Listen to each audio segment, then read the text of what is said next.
मेरी स्कूलिंग दिल्ली के ही एक सरकारी स्कूल राजकीय प्रतिभा विकास विद्यालय सूरजमल विहार से हुई। मेरे पिता पेशे से एक मज़दूर हुआ करते थे। जब कोरोना आया तो स्कूल बंद हुए और स्कूल बंद हुए तो उनकी नौकरी भी चली गई। हालात ये थे क्योंकि हम किराए पे रहते हैं कि हमारे ऊपर 5 से 7 महीने का किराया चढ़ गया था और मकान मालिक हमें ज़बरदस्ती कहता था कि हम खाली कर दो, ताला लगा के चले जाते थे और हमें बाहर सोना भी पड़ता था कई बार। ये मेरे प्रीलिम से 3 महीने पहले की बात है। एक समय ऐसा भी था हम रोटी पानी में डुबोकर खाया करते थे और मुझे याद है कि हम कभी रिश्तेदार से भी पैसे मांगते थे तो वो कहते थे कि जब आपकी हैसियत नहीं है तो आप बच्चों को क्यों पढ़ा रहे हैं। मुझे याद है कि मेरी माँ जब मैं प्रिपरेशन कर रहा था तो मेरी किताबों के लिए घर में पोछा लगाने भी जाया करती थी दूसरों के। कई बार डिमोटिवेशन भी हुई क्योंकि आर्थिक हालात इतने अच्छे नहीं थे तो कोचिंग भी नहीं ले पाया।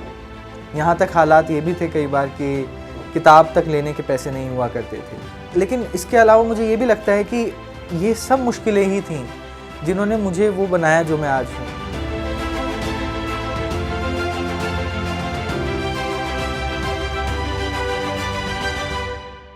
कौन नहीं चाहता कि उसका मेंटर एक यूपीएससी रैंकर हो। 2021 के फाइनल रिजल्ट्स में सिविल्स दिल्ली आईएएस के 200 से भी ज्यादा सिलेक्शंस हैं। Guys, I am going to connect you 1-to-1 with civils Delhi rankers for free. There is a link in the description, fill it and schedule a session. These ranker will prepare a timetable and a personalized plan for you. ये toppers आपको exactly वही बताएंगे कि कौन सी book follow करनी है, कौन सा चैप्टर पढ़ना है। They will guide you in answer writing, mocks and accessing them. Don't miss this golden opportunity to get mentored by a ranker. हाय, मेरा नाम लक्ष्य आनंद है और मैंने इस साल 2021 में यूपीएससी सिविल सर्विसेज एग्ज़ाम में 101 रैंक प्राप्त की है। ये मेरा दूसरा अटैम्प्ट था सिविल सर्विसेज के लिए। मैंने अपनी ग्रेजुएशन दिल्ली टेक्नोलॉजिकल यूनिवर्सिटी से इलेक्ट्रिकल इंजीनियरिंग में की थी 2019 में और उसके बाद से मैंने सिविल सर्विसेज की तैयारी शुरू कर दी थी। 2019 के अंत में मैंने पहली बार यूपीएससी के बारे में भी सुना था। हाँ, उससे पहले मुझे ये भी नहीं पता था कि यूपीएससी क्या होता है। तब मेरी एक दोस्त हिमानी, उसने मुझे बताया कि यूपीएससी तुम्हें करना चाहिए, मुझे लगता है कि तुम यूपीएससी कर सकते हो। और तब मैंने उसको कहा था कि मैं अपनी तरफ से पूरी कोशिश करूँगा करने की और तब मैंने सीरियसली यूपीएससी की तैयारी शुरू की थी। हालांकि इस पूरी यात्रा में कई सारे उतार चढ़ाव रहे। कई बार डिमोटिवेशन भी हुई क्योंकि आर्थिक हालात इतने अच्छे नहीं थे तो कोचिंग भी नहीं ले पाया। यहाँ तक हालात ये भी थे कई बार कि किताब तक लेने के पैसे नहीं हुआ करते थे तो दोस्त ही मुझे थोड़े बहुत पैसे दे दिया करते थे या किताबें ख़रीद के दे दिया करते थे पढ़ने के लिए। मुझे अब भी याद है कि जो स्टैंडर्ड बुक्स होती हैं यूपीएससी के लिए, लक्ष्मीकांत, उपिंदर सिंह वगैरह वगैरह, ये किताबें इतनी महंगी हुआ करती हैं कि मैं ख़रीद नहीं पाता था। तो मैंने ये किताब कभी पढ़ी भी नहीं, ख़रीद पाया तब भी रखी रही, पढ़ नहीं पाया। बहरहाल उसके बाद इंजीनियरिंग के बाद मैंने 2020 में एमए हिस्ट्री में एडमिशन लिया दिल्ली विश्वविद्यालय में और वहाँ मुझे हिस्ट्री बहुत पसंद आई। इतनी पसंद आई कि मैंने हिस्ट्री ऑप्शनल रखा और इस साल मेरे हिस्ट्री ऑप्शनल में 291 मार्क्स आए हैं, जो शायद बहुत अच्छा स्कोर माना जाता है हिस्ट्री में। मेरी एमए अभी ख़त्म हुई है 2022 मई में और तुरंत अभी यूपीएससी का रिज़ल्ट भी मई के अंत में ही आया। मेरे पिता पेशे से एक मज़दूर हुआ करते थे। वो एक क्रिकेटर थे पहले, लेकिन क्योंकि उनका सिलेक्शन इंडियन नेशनल टीम में नहीं हो सका तो उन्हें मज़दूरी की तरफ जाना पड़ा क्योंकि उन्हें कभी फॉर्मल एजुकेशन मिल नहीं पाई थी। उसके बाद उन्होंने कुछ सालों तक एक स्कूल में चौकीदारी का काम भी किया था। लेकिन जब कोरोना आया तो स्कूल बंद हुए और स्कूल बंद हुए तो उनकी नौकरी भी चली गई। हालात ये थे क्योंकि हम किराए पे रहते हैं कि हमारे ऊपर 5 से 7 महीने का किराया चढ़ गया था और मकान मालिक हमें ज़बरदस्ती कहता था कि हम खाली कर दो, ताला लगा के चले जाते थे और हमें बाहर सोना भी पड़ता था कई बार। फिर मुझे थोड़ा काम करना पड़ा और वो सारा किराया, वो सारा कर्ज़ उतारना पड़ा। ये मेरे प्रीलिम से 3 महीने पहले की बात है, जुलाई 2021 की। मैंने फिर प्राइवेट ट्यूशन्स देने शुरू किए और उन्हीं ट्यूशन्स के पैसे से हमारा घर चला करता है, हमारा किराया जाता है। अब भी मैं प्राइवेट ट्यूशन्स देता हूँ। मेरी 2 बहनें हैं दोनों ही दिल्ली विश्वविद्यालय में ग्रेजुएशन कर रही हैं। उनकी फ़ीस तक के लिए हमारे पास पैसे नहीं हुआ करते थे। और मुझे याद है कि हम कभी रिश्तेदार से भी पैसे मांगते थे तो वो कहते थे कि जब आपकी हैसियत नहीं है तो आप बच्चों को क्यों पढ़ा रहे हैं। तो किसी ने इतनी सहायता नहीं दी, कुछ एक रिश्तेदारों को छोड़ के। यूपीएससी की प्रिपरेशन में कई बार ऐसा लगा कि मुझसे नहीं होगा, क्योंकि इतना ज़्यादा सिलेबस है और बिना कोचिंग के और बिना स्टडी मटेरियल, जो कि सारा नहीं था। कई बार डिमोटिवेशन होती थी, कई बार ऐसा लगता था कि टेस्ट में कम मार्क्स आ रहे हैं तो मैं ये नहीं कर सकता, जब मेरे कम मार्क्स आ रहे हैं तो मैं असली पेपर कैसे निकालूंगा। लेकिन फिर मैं मोटिवेशन लिया करता था अपने इर्द गिर्द से।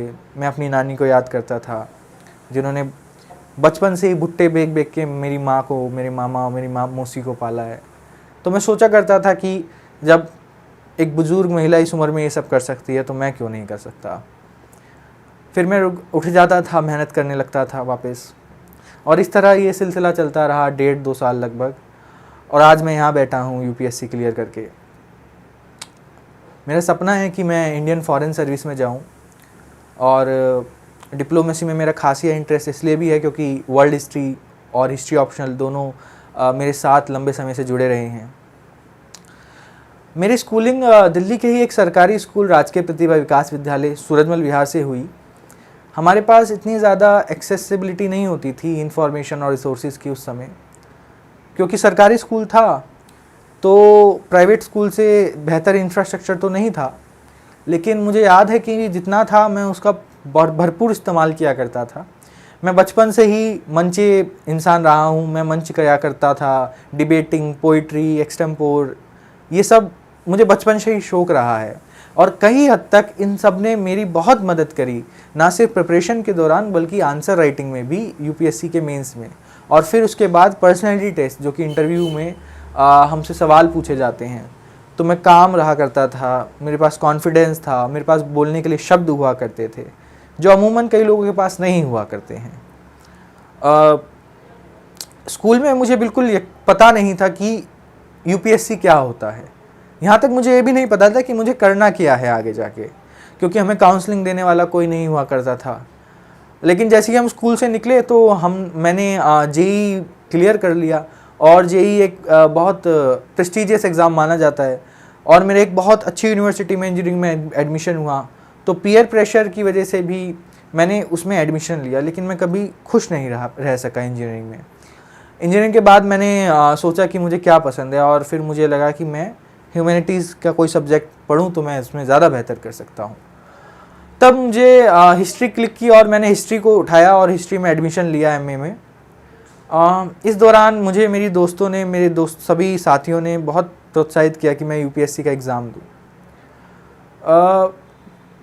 मेरे घर पे इतना पता नहीं कि यूपीएससी क्या होता है। अब रिज़ल्ट आने के बाद भी नहीं पता कि यूपीएससी, आईएएस, आईएफएस, आईपीएस होता क्या है, क्योंकि वो इतने पढ़े लिखे नहीं हैं। लेकिन उन्हें इतना पता है कि एक अच्छी चीज़ है तो वो खुश हैं। जब मैंने घर पे बताया कि मैं यूपीएससी का एग्ज़ाम देना चाहता हूँ तो यकीनन, क्योंकि उनको इतना मालूम नहीं था, तो वो खुश भी नहीं थे, वो दुखी भी नहीं थे। उन्होंने कहा ठीक है, कोई बात नहीं, तुम करो। मगर बहुत संघर्ष रहे, क्योंकि मैं सबसे बड़ा हूँ परिवार में, तो मेरे ऊपर हमेशा से ये प्रेशर रहा है कि मैं घर की जिम्मेदारियाँ जल्दी उठाऊँ और नौकरी लूँ अच्छी सी। एक अच्छी इंजीनियरिंग की डिग्री है मेरे पास, एक अच्छे कॉलेज से।